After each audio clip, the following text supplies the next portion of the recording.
You're listening to Relatable with Stephanie Michele, only on LA Talk Radio. Hello, everyone, and welcome back to another edition of Relatable. I am your host, Stephanie Michele. It's the first Tuesday of March. It's a beautiful day in LA, like it never is. It's always a beautiful day in LA.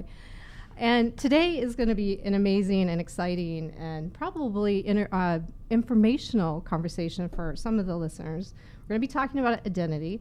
And I thought that the best way for me to start this conversation was to really, think about my own struggles with identity or just, history with identity in my life. And, I don't think that it's too uncommon that people struggle with, like, who are they? How do they want to show up in the world? Some of us, it's not as hard, though. So I think of mine, and I think about being a little girl, and I particularly remember going to church and looking at other little girls and how they were dressing and how they were acting.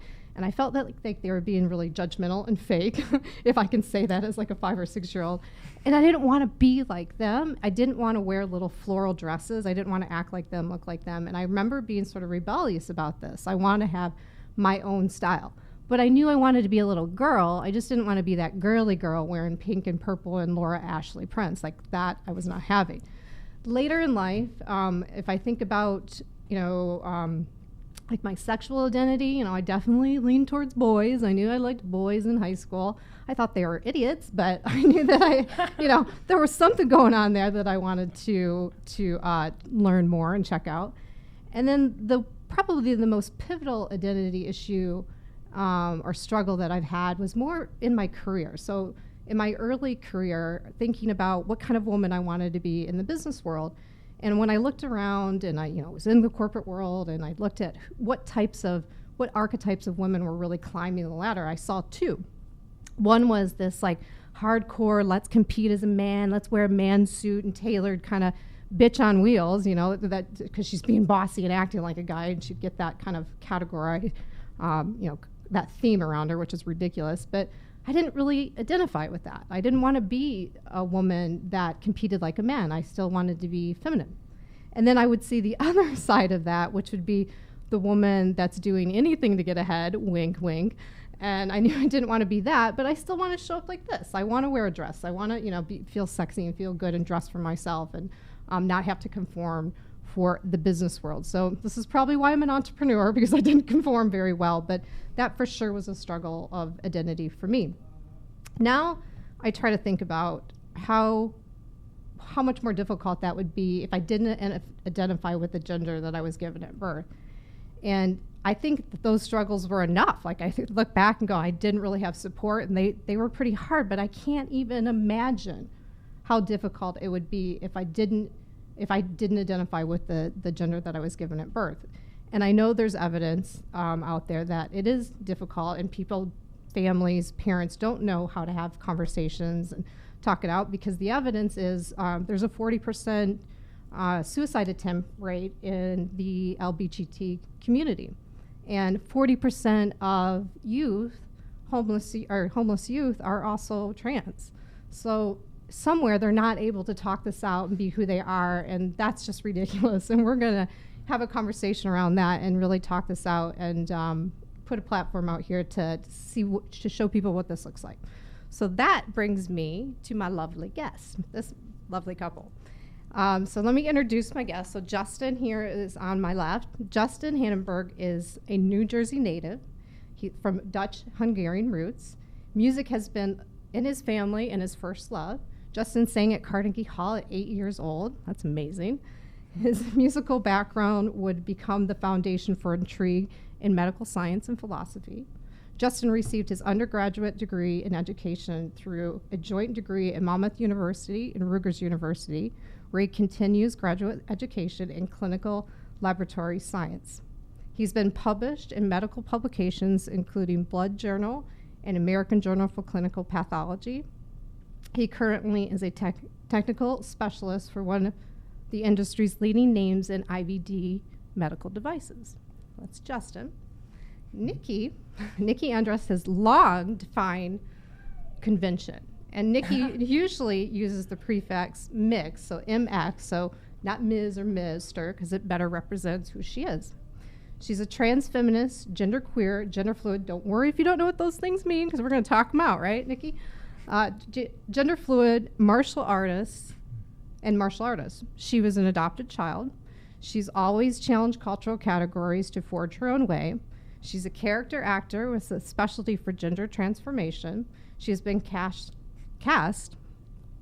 Hey, we went cash too, right? Yeah. She has been cast as much for her androgynous look as for her versatility. She adapts to both comedy and drama, as well as characters across the trans and gender fluid spectrum. Nicky grew up in a small town in Wisconsin and majored in English and theater at Lawrence University. She studies martial arts, enjoys hiking, video games, quantum physics, Xena, the warrior princess, and also works as a graphic designer and digital artist. So this is Nicky and Justin. Welcome. When I couldn't read mix and Nicky because it kept going mixy. Yeah. Which is kind of cool too, you know. Like I liked it, but I'm like, it's Nicky. That's a cool name though. Yeah, Mixie. Maybe that's your new name. Maybe that's your like karaoke name. It's my pop star name. Yeah, exactly. Or my Starbucks name. Do you have a Starbucks name? No, because people can spell Stephanie, so I have to give them another name. Yeah, they usually can get Stephanie, all right. Well, so the first question that I usually ask guests is there anything that you want to share that's like top of your mind that's like kind of distracting you right now before we get into our conversation? Is anything that you want me to know or the audience to know? I don't know. Lately, I've been thinking a lot about school as I'm starting to go back into my graduate education.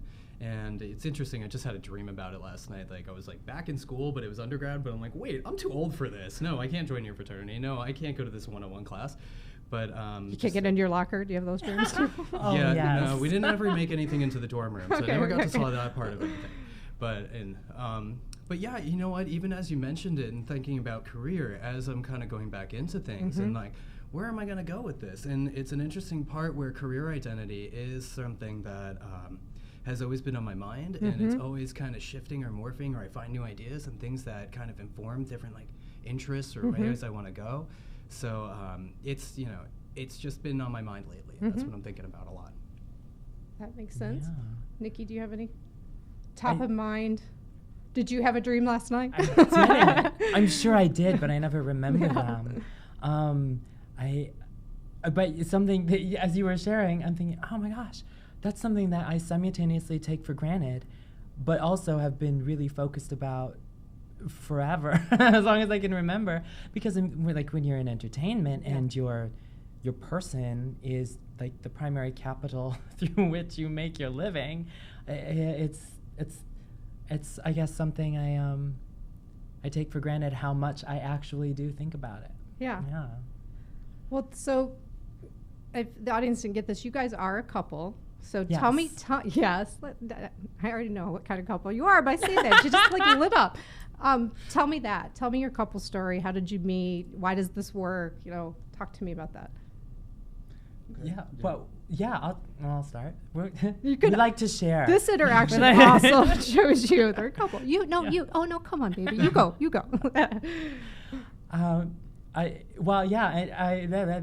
Okay, Cupid. Let's just start there. Nice and easy. Yeah.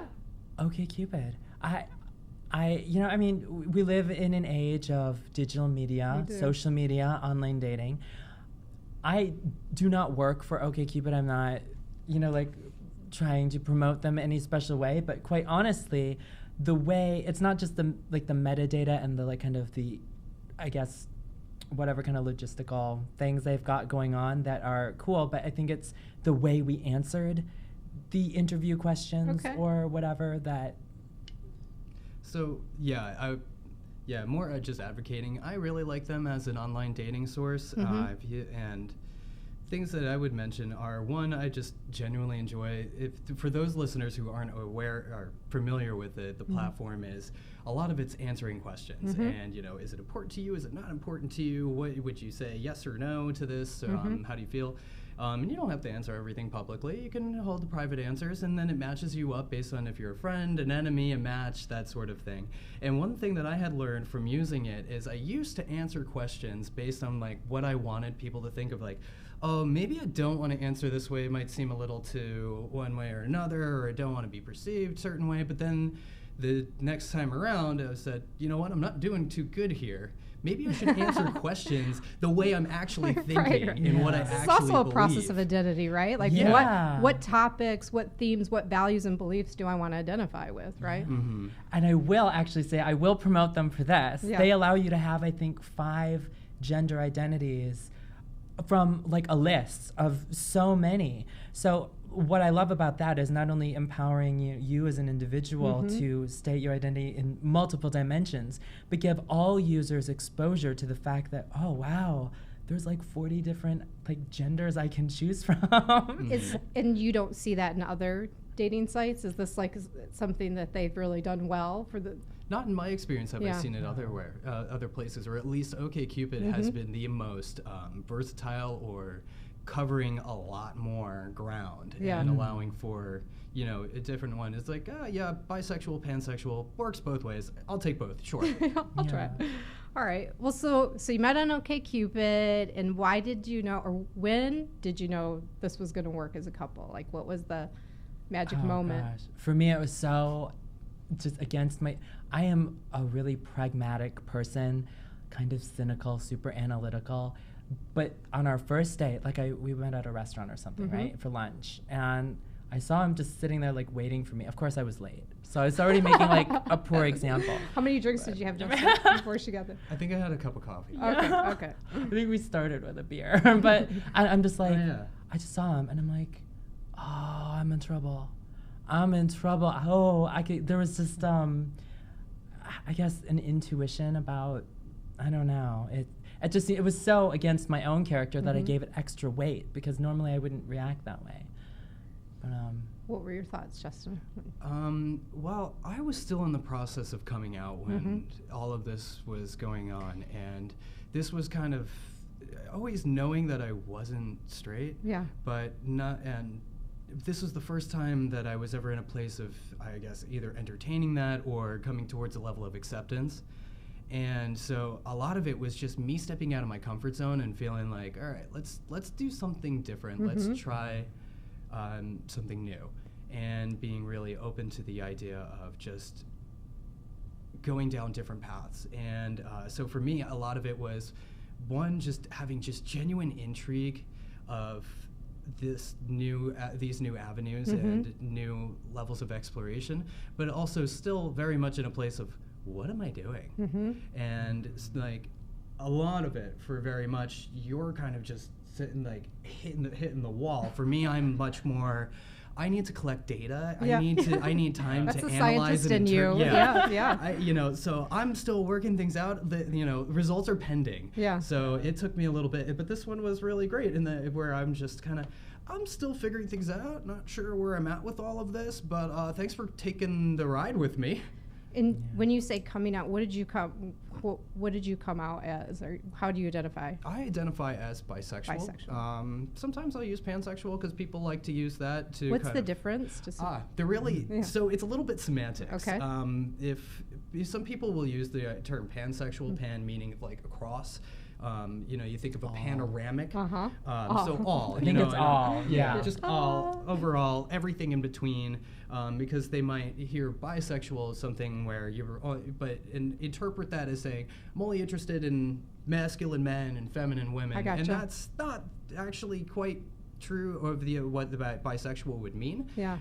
It really just means heterosexual and homosexual, which then covers all the bases. So again, it's semantics, whichever works for you. So more often I'll just stick with the true term of bi, but sometimes I'll use that. It's been diagrammy. Yeah. It's been diagramming.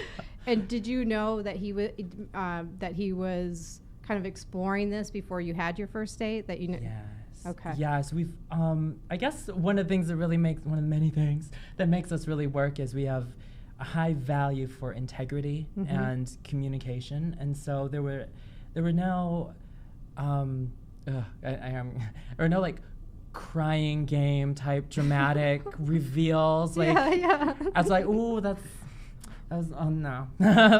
I personally, I don't even think those stories are great to perpetuate in this day and age. Yeah. But that was a good movie back then. But yeah, so but to answer your question more directly, yeah, it was always very open and honest and upfront, and I tried my best in my own kind of emotional growth. Right? Oh, I'm falling for someone really hard and really fast in a way that feels completely out of character for me. This is also new for me. Yeah. So, even though some of the other aspects, especially just, I guess, living in a queer subculture and being part of that and identifying as that for myself, I like to think that we held and continue to hold space for the ways in which we're each still growing. That's nice. And but really, it felt supportive from the beginning. yeah. So. Isn't that what every relationship is? A good relationship is like you hold space for someone as they grow. I think I've shared it on the show before, but my favorite definition of love is the willingness to extend yourself for someone else's spiritual growth. And to me, I get goosebumps when I hear it, but it's like the bigger picture. So sometimes it's not always like, well, I'm gonna pleasant talk with you, or I'm gonna say whatever to make this okay in the moment. But it's like deeper. Like, really, is that really what you need to do? What did you mean by that? Like, do we need to talk this out? Growth can be uncomfortable. Growth is uncomfortable. Yeah. By definition, growth is uncomfortable. Yeah. I also like the phrase conflict is growth waiting to happen. Yeah. Because I mean, absolutely. I could see that. Yeah, that's what's going on. Okay, so we know communication integrity, that's what bound you together. You're obviously attracted to each other, so that's I think he's devastatingly handsome. And by the way, the audience can't see this, but Nicky's boots match Justin's shirt, which also happened to match my dress, and we did not plan this at all, but like we were definitely on the same wavelength. All right, so there's so many places I want to go. It's just such an important conversation, and especially right now. So you knew more about who you were and how you identified, and maybe would you say you were a little bit further ahead of where Justin was when you guys met, or? We talk about this a lot because our backgrounds are really complementary in that way, but also complementary being like almost. There's similarities, they complement, but they were very unique paths. Yeah, I mean, because I am adopted and my parents are white and I'm Asian, there was never a moment in my memory that I can recall not knowing I was some kind of other.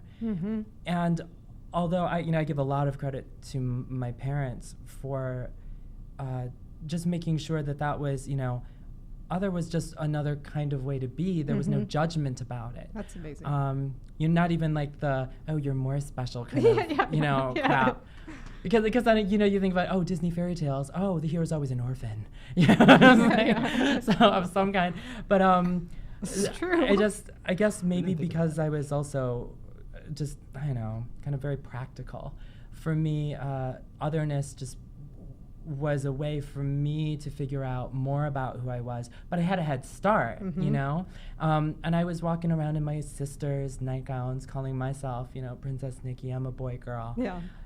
So like even before there was a concept for me about the broad types, variations of trans identities in the world, I already knew that like, if you thought you were going to have a Brett Favre like kid, that's not going to be me. I got it. Yeah. So for me, it was every single day, some layer of otherness. Yeah. And I think I feel like it's important to say, like, some conservative, fearful conservative people think like society has like kind of made you this way, or, you know, it's like something that's new, and it's not new. It's just that we are more connected as a society. Yeah. And so we're hearing that, hey, there are others, you know, there are others among us. Like, we now know about it, and everybody deserves community. Everybody deserves to feel a sense of belonging. And so, you know, as we're connected digitally, that's what's happening. But it's not like this something happened wrong or something has changed in society that's like caused more people to, you know, to identify as being trans. Yeah. Would you agree with that? Like, definitely, that's very much my story too, because I was maybe 30 before I realized come out to myself. I don't know, but it's, you know, it's like identity isn't just something that, oh, you get when you're 18 and then you're just good for life. Yeah. You know, it's Yeah. like it's an ongoing kind of cultivation of your own spiritual existential garden, or like whatever you want to say, right? Yeah. So for me, what really helped was just the growing visibility of trans lives and trans experiences. I mean, not just in, you know, the terrible news of murders, but you know, uplifting news. Or I saw a TED Talk about a pediatric endocrinologist who was working with parents and children who identified as trans, so that they would only have to have one hormonal puberty and not have to like do another transition later on, get rid of their natural There's puberty. a great episode on Vice right now about that. Yeah, I saw it. Yeah, you did? Yeah, I just watched it. It was good. So I want both you guys to answer, I think, this next question. So when people are curious, because they just like, they immediately, and we all do this, we're all guilty of this, if you look at somebody and go, you're different than me. For whatever reason, you're different than me, and maybe that causes someone to walk away, because, I'm fearful of my differences, I gotta go. But if it doesn't, and someone's like, okay, you're different from me, but I'm curious, like, what's the right way to approach either one of you? I want you both to weigh on people just being curious about identity and who you are and what's your story. And we'll talk about the right way first, and we'll talk about the wrong way, you know, as a comparison. So the right way to ask the questions and try to poke through curiosity. A lot of it, I think you would even just start with that. I'm curious, or just allowing you to say, hey, this is a topic I'm interested in. Don't really know how to approach it, but I'd like to ask you something. You know, especially if you feel like it might be something really digging into someone's personal life, you know, and you want to just maybe make that announcement a little bit, like, hey, can I ask you a few personal questions, or can I ask you more about that? And, you know, see if that person's even receptive to the idea of opening up and having that conversation. So I think just even starting with that and kind of a preface, you know, letting the other person know your intentions on why you might be asking questions as well. Especially because if you're not sure, like maybe even fumbling around in the way you're phrasing it, just letting the person know why you're even asking, or what the source of intrigue is. It's a good answer. Interest. Well, and actually, I was just thinking in my mind to compare, like, your coming out to your family and relating to them, especially most recently. For me, in terms of answering the question or addressing sensitivities, it's just, again, it's a different thing, because my whole life has been full of microaggressions. Like, where are you from? No, where are you really from? Do you speak any other languages? Is that your real voice? No, what's your nationality? No, I mean, like, where are you from? No, where were you born? All this Wisconsin's right? not a good enough answer. Do you want to find your real parents? Do you want to find your real parents? Yeah. Yeah. And so for me, it's always been didactic. Yeah. A teaching moment. And fortunately, I am by nature an insufferable know-it-all. So, you know, like Hermione Granger is my Harry Potter girl. So, you know, it was just always, I beat them to the punch. Yeah. So I can recognize there's this look that children have when they're trying to figure out the gender of a person that they've witnessed in public. Yeah. And it's like a mix of horror and awe. It's like, and I see it, right? And I see it in adults too, but it's a little less obvious. It's more like the side eye. But I'm looking at my phone. right? So I just beat them to the chase. And I did this when I came out as gay. I just volunteer information. And, you know, being an entertainer, I find it really comforting for myself to take control of the energy and like make it light and normative and fun, you know, because some people, you know, like, oh, especially the real parents question, that can be really hurtful to, you know, an adopted person, adopted family. You know, so I just, you know, well, it's a question. I think you're asking about my biological or birth heritage. Just would like you to know, just to help you out. Yeah. You know, I know you didn't mean it this way, but a lot of people who are adopted would be hurt that, you know, you would assume that the people who raised them are not real in some way, or are not true or loving. And 99% of the time, I didn't mean it that way, I'm so sorry. And I'm like, it's all right, I believe you. Thank you for listening to me. Yeah, you know? and wouldn't you promote that experience over not asking? So like, I always say, it's like, yeah, you might ask a question that comes across a little weird or evasive, and you're uncomfortable and the other person's uncomfortable, but if human connection is available in that moment, that stuff will sort itself out. And nobody with eye is going to get poked out over it, as opposed to like, I'm not even going to have this conversation, or saying something hateful, or walking away. Like, yeah, it's something I'd like to work off of that. Yeah. I kind of use the term of like a learning experience, and I think that anytime that kind of conversation comes up, that's my approach to it, is first and always trying to assume positive intent. Yeah. That like that, I didn't mean it that way, I'm sorry, you know. That's probably where they're coming from. And a lot of times, you know, if a person's afraid of asking, I feel that it might be, you know, afraid of saying the wrong things that might trigger some sort of sensitivity or heart, or just an adversarial reaction.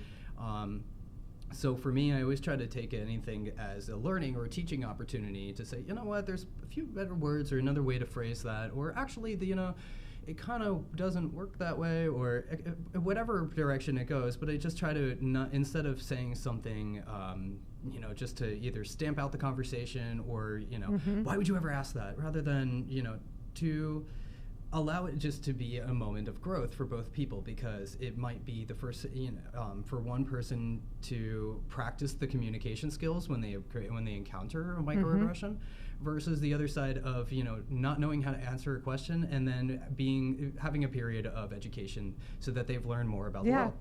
I love that. I think I'm sorry. No, go ahead. Yeah, go ahead, I was just going to piggyback on that. Yeah. Something I was just thinking while you were sharing that is the feelings of like vulnerability and shame that come up, because sometimes the fear of offending or being shamed for not asking in a right way, or even sometimes responding angrily. You know, like I had a long ass day where people were like microaggressioning me all day. So now you're asking about if I'm medically transitioning. Now I just don't want to talk to you anymore. Like I'm done. Yeah. But I think if there's anything that I would like to sort of promote, it's that assuming positive intent, where sometimes it just feels like an act of tremendous generosity to do that from both ends. Yeah. Whether it's like, you know what, I have to hold space. This person may not want to get personal with me, and so my question, no matter how sensitive and well-intended, is going to be inappropriate. Yeah. And other times, you know, I recognize this person really wants to get to know me, or they really want to help,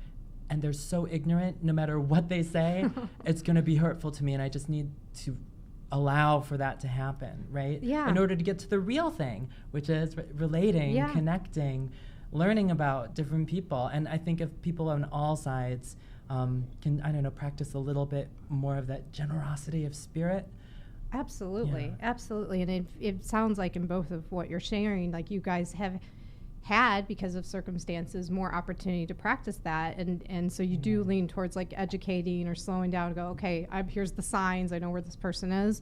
But I'm sure, and like Nicky, you're saying, like you have human moments too, where you're like, man, you had a hard day, and you can't. Like it's like I don't need to educate this person right now. Like my feelings need to be protected. Oh, I'm from New Jersey. Like if it's a day and that's been long, and you're the person to ask me that question, if you brush my shoulder, I'm gonna brush you right back harder, and it's just easier in that moment than trying to get home. Yeah.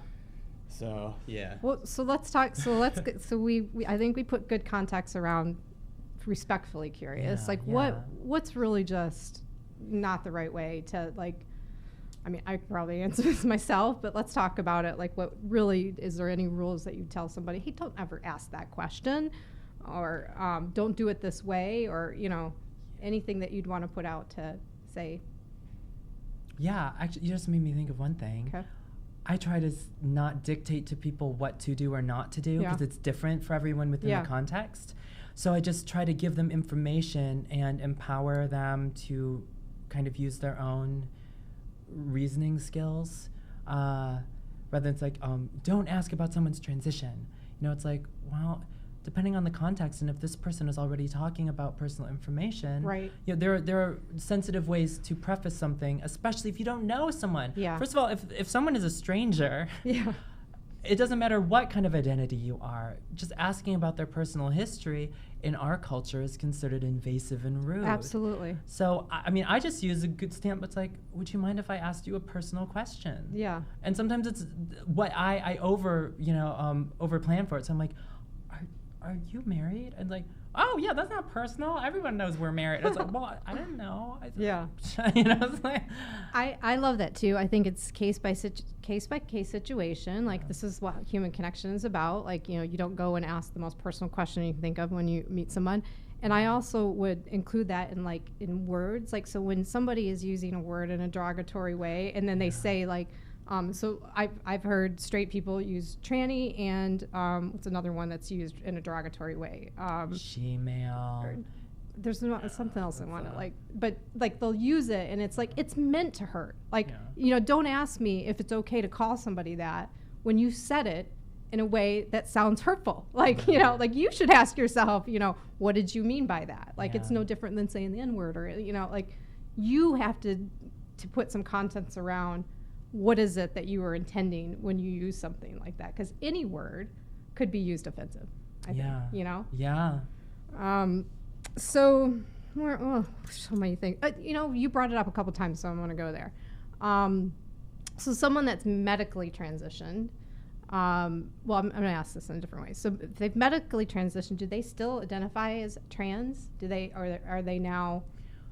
That's a good question, because it's different for each individual, and generationally, what I personally have kind of been seeing in the media and in the people that I've gotten to know, is that the younger, I guess, the generation and the more access to exposure to trans lives, trans experiences, trans issues, kind of the more fluid and less binary numerically of people I have met. Again, I am not a scientist. Well, and you're kind of different too, because you're we're going to go terms next. Oh, but you talk about like gender fluid, and like you're. I actually, when I watched your demo, I was like, she's like gender ninja. Is what she's like. I need to start using that. I know. It's like that's what you are, because you gosh. play both parts equally well. I'm like, this Thank is you. pretty amazing, So you're a little bit different, because like some people will just kind of pick a side. Oh yeah, and to just finish your original question. Excuse me, I'm sorry, babe, if I'm. I wanted to answer this one. So he looks like he's used to this kind of like, yes, go ahead, it's fine. I'm so verbose. This is normal. Just like we should have just said that at the beginning. Get it out the chest. I like to talk, so shut me up if I just talk too much. So for some people, they identify more closely to cis normative and binary kind of normative standards. So for instance, if a male assigned at birth or genetically male individual identifies as trans, as a trans woman, as binary trans, that the classical not classical, that's the wrong word, but I guess the most familiar concept of trans for people who are not queer, born in the wrong body, right? And this trans woman, however she identifies, decides to medically transition, both hormonally and then having cause maybe facial feminization surgery, growing out her hair. Secondary sex characteristics that are superficial, but like nails and hair and stuff, and then have a top and or bottom surgery. She may, along the way, both before all of her transition is complete, in the process and after, simply just call herself woman, lowercase w, nothing special. like my journey is my journey and it's nothing special. Yeah. Then there are other people who are like, I'm a proud woman of trans experience. That's my a new term, I think. Some of them are, I'm a trans woman, I'll always be a trans woman. Some people are just, I don't, just trans period, trans asterisk, trans whatever. So yeah, it's different for each individual. I do like the term of trans experience because it really does speak on the idea of that each person is individual, and then there's a whole spectrum of things. Because for me, when I was learning more about the trans experience, and I shouldn't even use the because again, that's only pointing to a singular to trans experiences. To learn that only 30% of people who identify as trans actually go through any sort of medical transitioning was kind of mind-boggling to me. I thought that this was going to be, I thought everybody was, if you're born in the wrong body, you would be doing this. But actually, one of the things that really attracted me to Nicky as well is the confidence in self about her body and the way that she presents, and the self-knowledge and self-familiarity about not feeling like born in the wrong body, that this is me, and kind of breaking down that binary.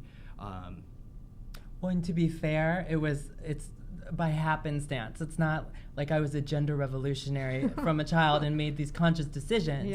But again, by virtue of being Asian in a white family, being adopted, being gay, then being just a larger queer, and then finally being trans. By the time I was 30 and I knew I was trans, I had done a lot of self-work in terms of being the other and taking care of myself, and also trying to be an advocate for those like me, so that, because we both come from more conservative areas of the country. We all do. Yeah, we all do. So something that was Midwest important to represent. me. Right?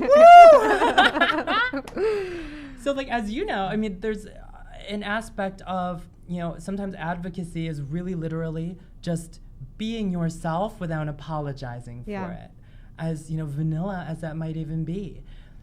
Because the ask or the request to conform, to fit in, to be better is very strong in some communities. Yeah, absolutely. I can relate to that, just not, coming from a conservative family, not being what they perceived as being what success looks like, which is, have the same job, get married, buy a house, have kids. I just didn't take any of those paths. And, I've gotten way more liberal as I've moved away, and, curious about lots of things, and, put myself in situations that, that make me vulnerable because I want to learn. And my family's like, well, what are you doing? That's so crazy. So, and you can see it in how both of you guys talk. There's nothing, there's nothing better than having a sense of self, and that's directly related to self-love. And so if things are threatening that, that's not, you're not going to be able to show up fully in the world and, feel love, give love if you can't do that. So. And that's something that affects a lot of LGBTQ youth through, all over the world, but we're American, we'll talk about America. Both of us have the benefit of, parents who were supportive and a college education. And, there's a certain amount of privilege that comes from just having the luck of being born in certain circumstances. And not everybody has that. And so even though we might come from conservative backgrounds, we still had resources that some people still don't have. And support. The big thing, I think, is what I'm hearing is you had some parents that were willing to talk it out, and you could go to them. Questions you did not. No. All right. Well, you know what? Then I got the next question. Then, so let's talk, and you'll be able to talk about that in this question. Why is how pivotal and important is having an official coming out? What is, why is that so important? And in your case, maybe what you were going to share just a minute ago, share it in this story. I think I could swing it around and work with it.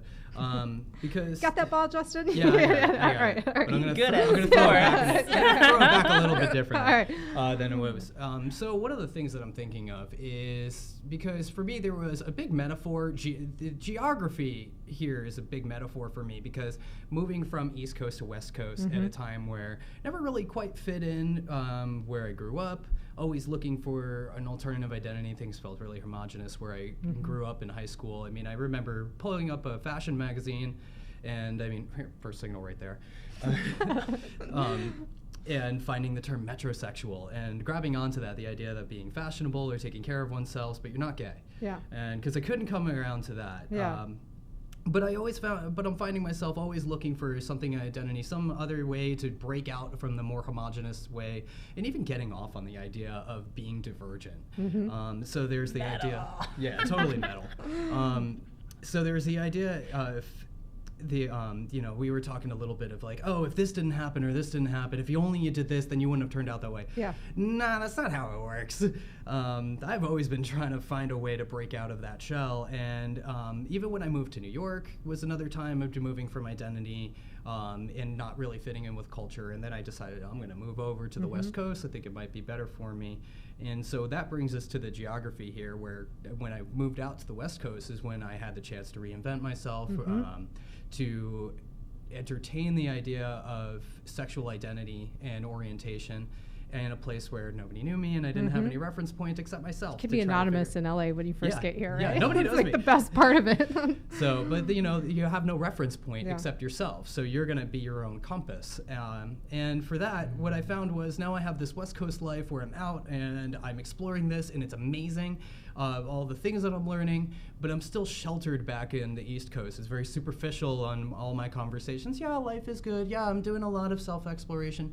And there's a part where it's like, it was very difficult for me to maintain that boundary of not having, of having these two separate lives.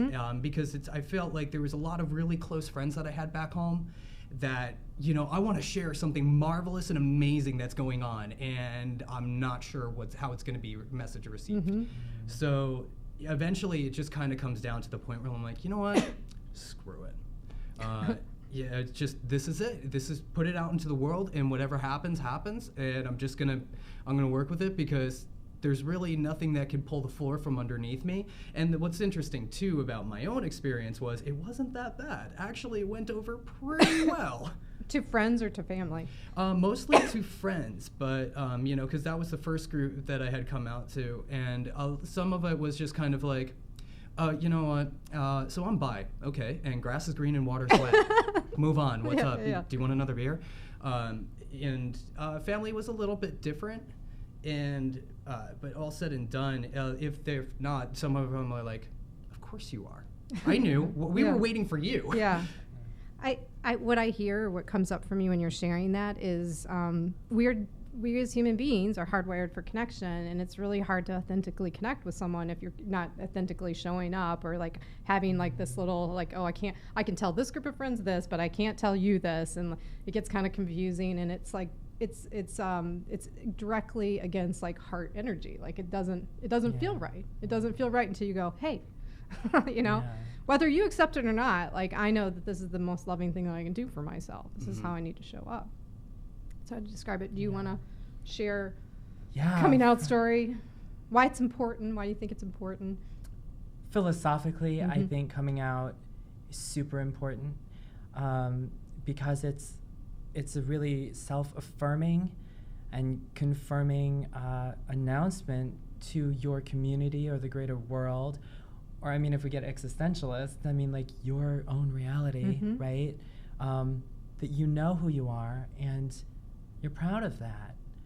I mean, like that's what pride is about. Right. And not just from the perspective of LGBTQ, but I think everyone should give themselves the gift of coming out in some fashion. But for me personally, it was really, the coming out was just sort of natural. There wasn't a party. I joke about like. You did put an ad in the paper. No, I mean, and depending on when I say coming out philosophically, I mean for oneself personally, however that manifests. It doesn't have to be a ritual or a celebration. Some people do YouTube videos, or some people send out a family letter or something, and whatever feels right for you, I think is cool. For me, I joke that for me it was a glass closet. Like I might have said I'm this way, but everyone's like, oh, that's cute. like, we don't know either, Yeah. right? Like, we're waiting for this kid to just sort of use words that we don't know, but Yeah. we know this kid is different. And that was always the word. Oh, different. He's really different. And then finally, when I, developed words for it, everyone was like, oh, well, now it all makes sense. And like, so for my parents, especially, like, the coming out for them was, gosh, I don't even remember. There must have just been hints over time. Yeah. I was probably very passive aggressive about it, knowing who I was when I was, 14, 15. But I recently had a conversation with my parents about, I don't know, just some other thing. But I ended up thanking them because, it was about my sister. My sister is one type of person. I'm a different type of person. Is she adopted too? Yes, also Sure, adopted. okay. We are not biologically related, but we're, two different Korean kids. And I think my parents were just commenting something about taking care of her, just, addressing and just making sure that I felt also cared for. And I'm like, thank you for checking in. And like, I was like all crying and everything. So I'm like retelling this in a more less dramatic fashion. But I'm like, no, you guys totally support me because you recognize how different we are. Yeah. Like, my sister requires this kind of parenting to feel like part of the family. I am a lone wolf. If you allow me to not call you and not take it personally, but then if I don't call you, call me to remind me that I'm being, but hold space for my independence and solitude. I know that it's not because I don't love you or don't connect with you. It's that's a good gift for me. So I give a lot of credit to my parents for being able to recognize that their kids are such different people, but they're just different, not better or worse. What's coming up for me, and I can say this to both of you, and this may sound a little weird, like, I'm really proud of both of you for developing the communication skills that you would need to have to do this for yourself. Like, in everything that I'm hearing, it's like, look, I'm going to have to step it up, to talk to my family or figure out who I am. And it's like, there's some skills that you've developed along the way, and you should, pat yourself on the back for having them, because that's amazing. It's a work in progress, as always. We're always growing. Like, we're always growing. If you wouldn't mind my piggybacking off of that, because you just... I have two more questions, though. Yeah. We're running short on time. So can you do it quickly? I can do it okay. as quickly as you can cut me off whenever. It's your all right, show, my friend. All right, but I want to hear from you. But yeah, the development of communication, I want to say there's a certain kind of, when we talk about, privilege is a big part of the conversation today on multiple dimensions. But I think one of the things that maybe we don't always address is when you're born with lack of certain types of privilege, in order to make your way in a world that gives, or where other people enjoy privilege and can take it for granted. When you lack aspects of that, you can't take it for granted. It's in front of you every day. And so it's like you rise to the occasion in different ways. That's what I'm for hearing. us, a lot of it was communication based. For others, it's... Yeah, that's what I'm hearing. I love it. I'm proud of you. I don't know if that's a weird thing to say from a stranger, but I'm proud of you for figuring that out. All right, two more questions. So this is just kind of because we have to go pop culture. I told you guys before this, I have mixed feelings about Caitlyn Jenner. Because as I watched that whole thing happen, I'm like, okay, and I learned, I'm like, okay, awesome. This is like putting a face on a topic and in a community. But I also was like, well, yeah, but like Annie Leibovitz is not going to is that her name? Annie, who did? Yeah. She every person that gets to transition is not going to have this amazing Vanity Fair spread and and have it all glamorized like it's okay, So I was mixed about it, 'cause I'm like, is it helping this community, or is it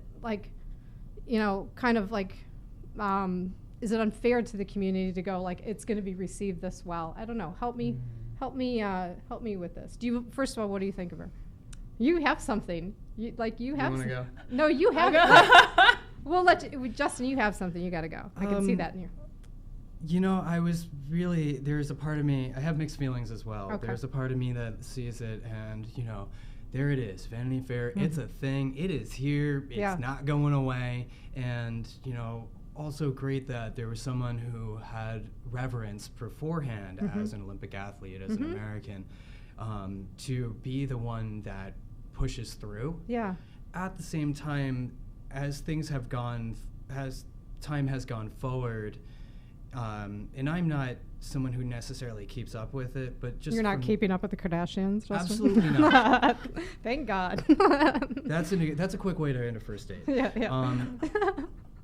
But you know, I look at and see, I just feel that there are other people that can also represent the trans experiences to a greater extent with maybe perhaps more grace and advocacy. Yeah, and better advocacy. Yeah, That's a yeah.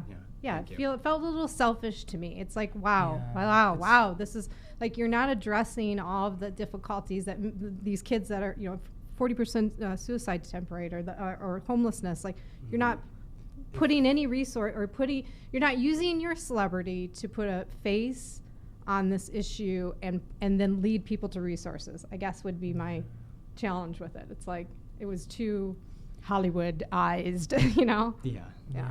I share the Nicky? mixed feelings. The effect I like. Mm-hmm. I like the fact that being on Vanity Fair, even if it's very much in a glamorized, binary, upholding couture clothing, like, Yeah. wouldn't we all wish we could be on Vanity well, Fair and with in couture that clothing? super kind of traditionally feminine, binary kind of way. Yeah. I realize that's how Kate identifies, so that's cool with her. But just like the feminist in me is kind of like, so what? Now to be trans, you also have to be a supermodel? What the hell? Yeah.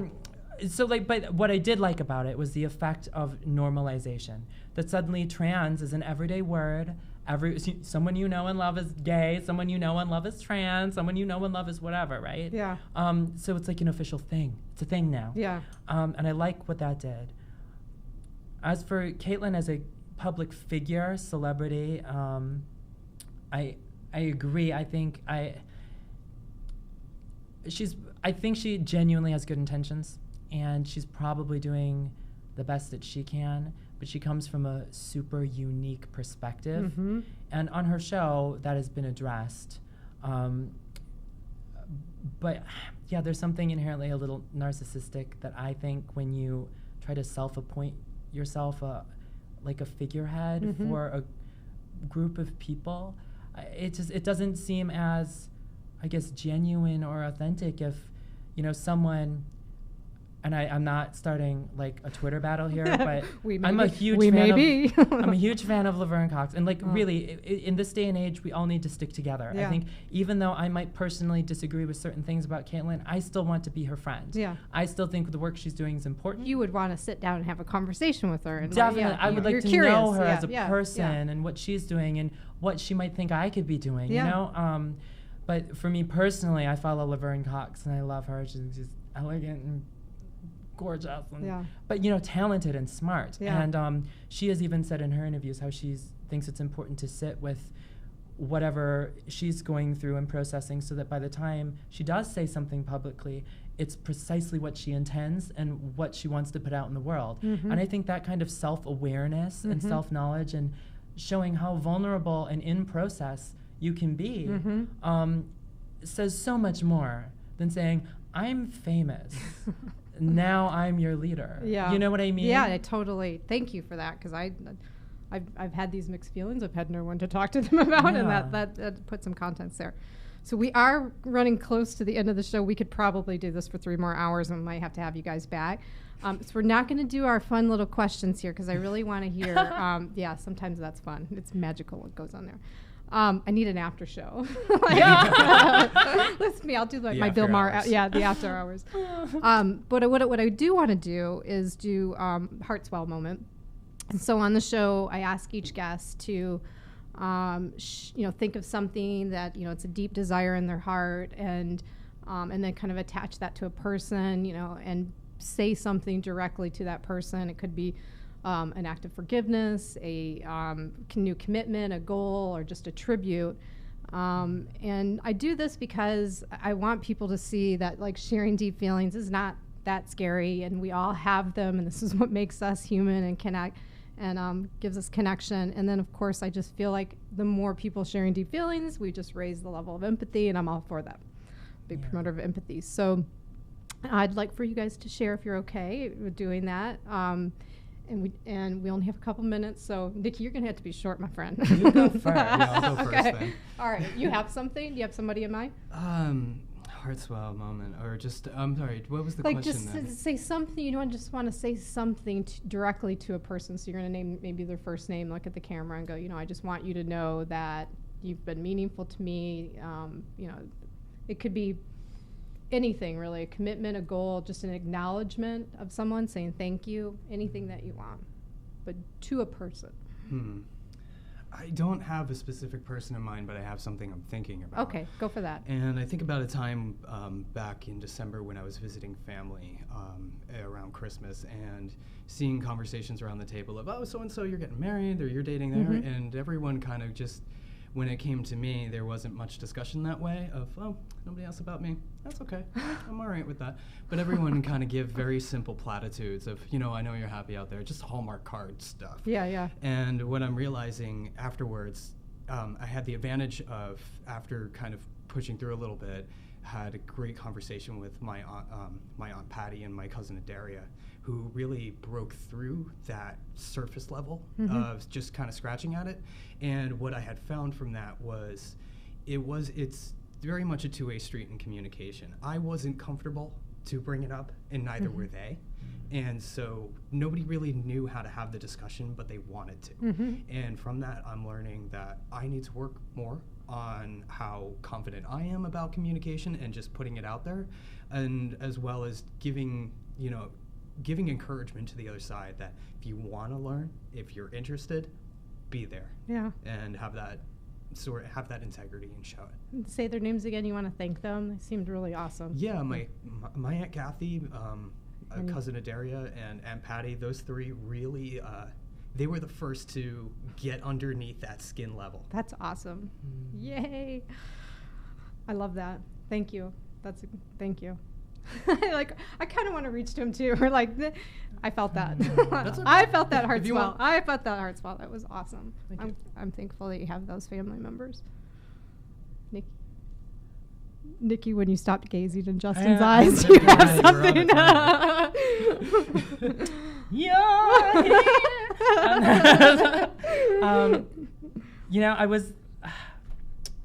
I feel like the most appropriate one is to thank my parents and my sister and my family. And oh gosh, they're so used to me doing this, but it's like, thank you, I love you, but I'm going to talk about something else. I think I give them a lot of props so far in the interviews, so people, I hope if you're listening, they'll watch it on YouTube. I love you. I love you. God, this person has such a good heart. And I just find that as know-it-allsy and as important as it is for me to feel correct in life, having the, I guess, vulnerability or being confronted with all the things I do not know and all the things I may never master with you is the highlight of my days. Aww. I learn a lot from you. I wish the audience could feel what it feels like in this room right now because there's so much love. I loved this. I loved meeting you guys. I knew that I would connect with you. We had a great phone conversation, and I think Thank you. I think I have to have you back. I hope we've put some context on things that people have been fearful to talk about or explore. So I thank you guys. That brings us to the end of the show. You can learn more about Nicky and her acting on her website. I'm going to spell it, so it's Nicky with a Y, and her last name is Endres, and that's E-N-D. Sorry, so it's End and then Res, R-E-S, E-N-D-R-E-S, okay, .com. Of course, I'll post that out to social as well. And if you have thoughts around the show, get in touch with me. We'll probably be in a little bit of a Twitter connection after the show, so you can ask more questions if you have them. Next week, I'll be talking to Eric Cooley about his African heritage and how it's shaped his passion to communicate through fashion and social consciousness. I feel like I need to leave you guys with an assignment. We talked about 5 calls last week to reconnect with someone, 5 calls in 10 days, 5-minute calls. Doing those with my cousin Heather. I've realized she doesn't like liberals being called snowflakes. Neither do I. It's ridiculous. We're not snowflakes. We're very tough. And people that are acting like snowflakes, get over yourself. I mean, the Kellyanne Conway photo on the couch, like, really, we don't have better things to worry about. Let's get over that. So I feel like 5 calls to reconnect is still appropriate here. Maybe you know somebody that you've perceived as a little bit different, and you haven't been like Justin's aunt or cousin and kind of asked more questions and been curious. Here's your chance. Reach out. Ask if, like, hey, can we have like 5-minute phone calls in the next 10 days, and like, let's just reconnect.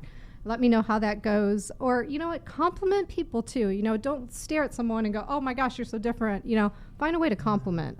We need that. We need this encouragement. This community needs encouragement and support. So please do that as well.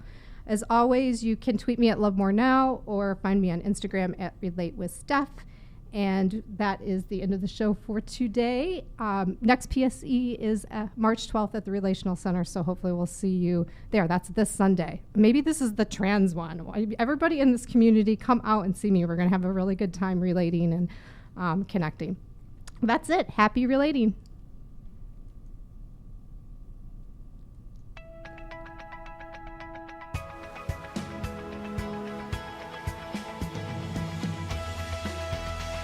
You're listening to Relatable with Stephanie Michele, only on LA Talk Radio.